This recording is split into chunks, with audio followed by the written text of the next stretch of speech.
kushtetues. Dhe tashi hapin tjetër më radikal dhe më të rrezikshëm është duke zhvilluar e majtas, ashtu si gjithmonë, të majtat kanë sjellë gjithmonë ligje anti-njerëzore dhe kundër natyrës, jo vetëm në Shqipëri, po dhe kudo në çdo vend të botës. Të shikojmë se çfarë do të ndodhë dhe cilat do të jenë rrugët e mëtejshme që këto grupe fetare dhe të qendrës së djathtë dhe të djathta kundërshtojnë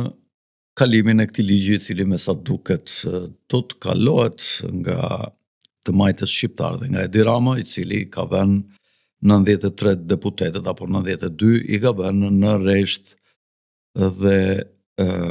përballë botës materiale dhe luftës për pushtet që këta kanë për të ngjitur në supet e njëri tjetrit për të pasuruar sa më shpejt nëpërmjet politikës, janë në gjendje të falin lirinë e nesërme të fëmijëve dhe të nipërve të tyre, janë të gatshëm të lejojnë që niprit e tyre të kalojnë në rreziqe të ndryshme ekzistenciale nëpërmjet funksionimit të këtij ligji që ata do aprovojnë sipas gjasave sot. Me sa duket, rrugët e tjera për të ndaluar këtë ligj monstër do të jenë